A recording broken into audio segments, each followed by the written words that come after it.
Hello and welcome back to Unobtainium Coins and Collectibles. Today I figured, you know what, let's just put on some of these coins I just picked up off eBay. I'm a big fan of buying constitutional junk silver.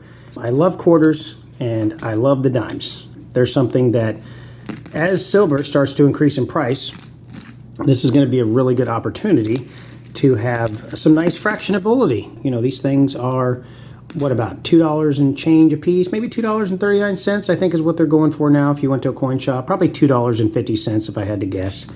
I have been privy enough, or lucky enough, however you want to call it, to find these at actually sometimes at spot or even back of spot.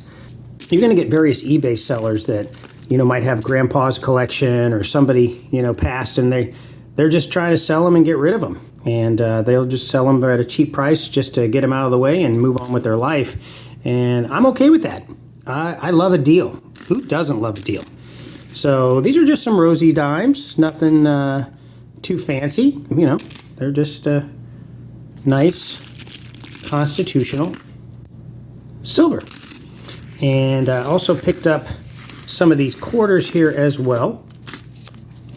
And I want to do this video today. I want to talk about, you know, what's going on with silver and gold. We took a little dip recently in the silver gold market, and I think it was more or less just a what I'd like to consider a healthy just consolidation period.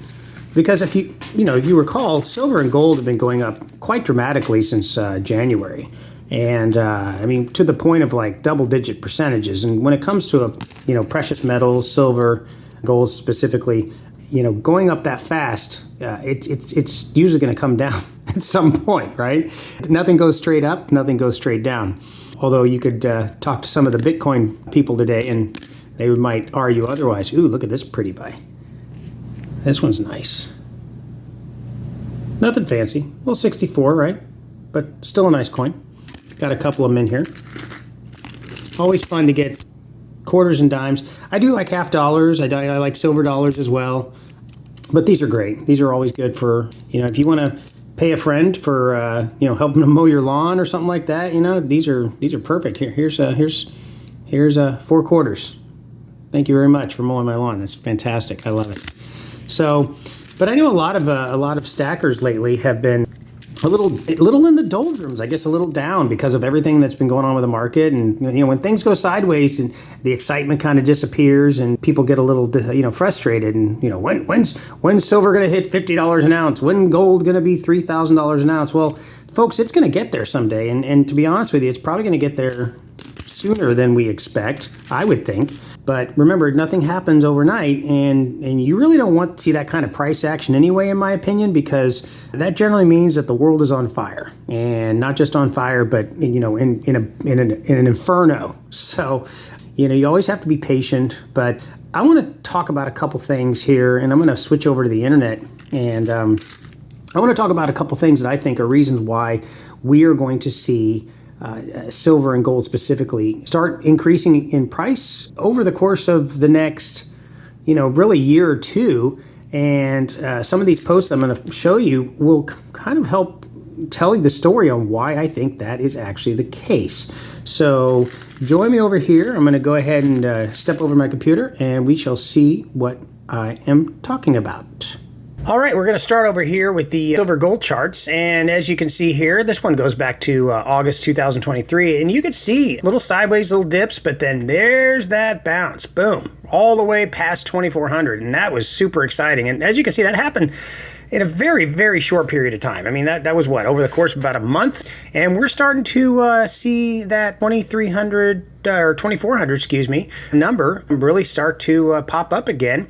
You know, we go over here to silver, and once again, same thing. March, bam, just up, all the way up, and all the way past right around 32. We are currently sitting right around, 31 cents right now, or 31 cents. Wouldn't that be great?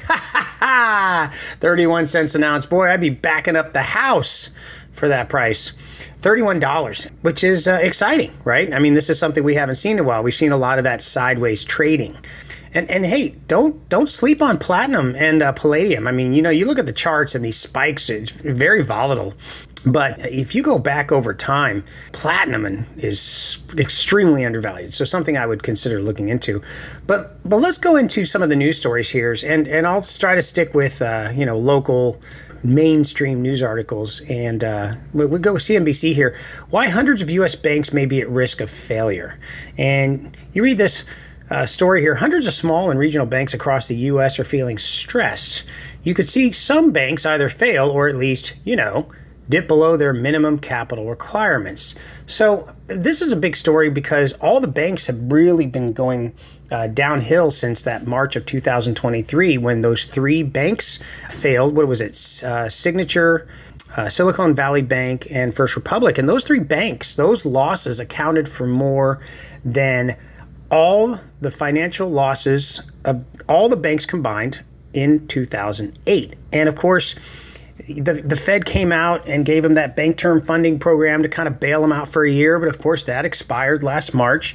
And now the banks are running on air. They're running on empty. And they're pulling all kinds of strings to try to figure out how to stay solvent. But then I look at saying things like, this article here, Federal Reserve says all 31 banks in annual stress test withstood a severe hypothetical downturn. Now, just reading that on its face is absurd.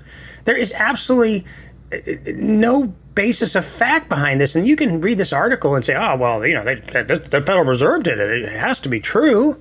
It's like saying you read it on the internet and it has to be true. That's insane, and you go down and just read like the first paragraph here and it just blows my mind. Federal Reserve said Wednesday that the biggest banks operating in U.S. would be able to withstand a severe recession scenario while maintaining their ability to lend to customers and corporations, or consumer and corporations in this particular.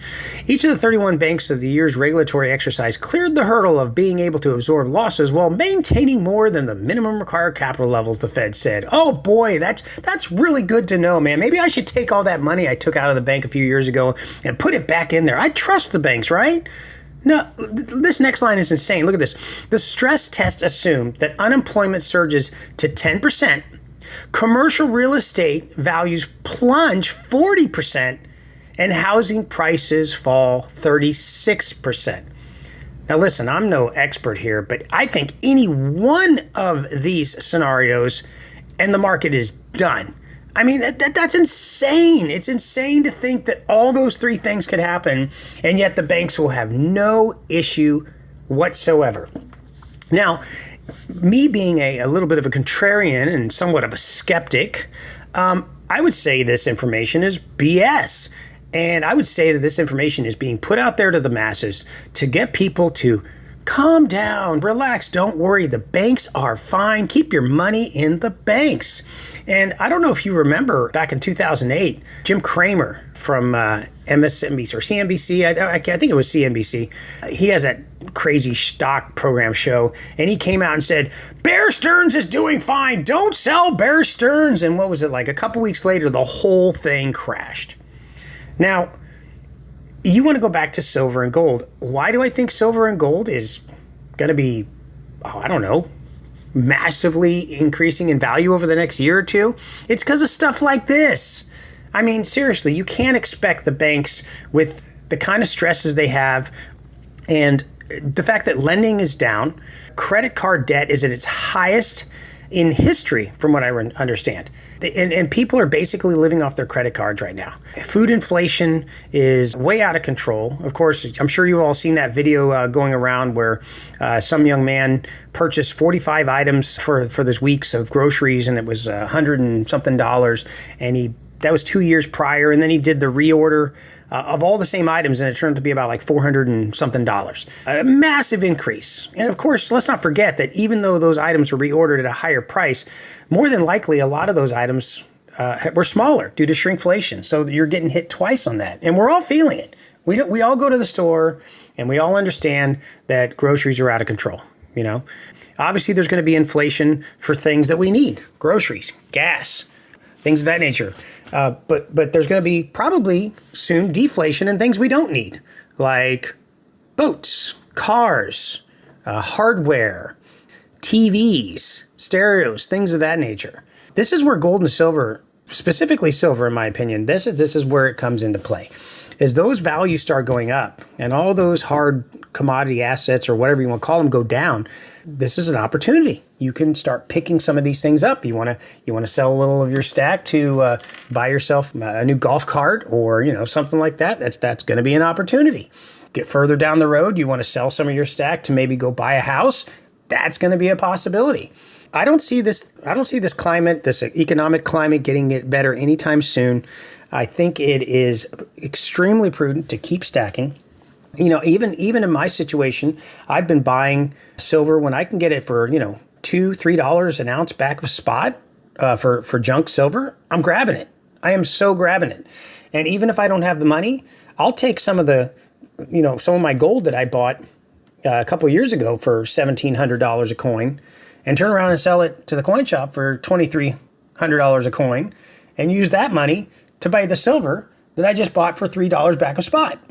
So it's just a win-win. You're just keeping the stack growing. You're keeping the stack growing. You find a way.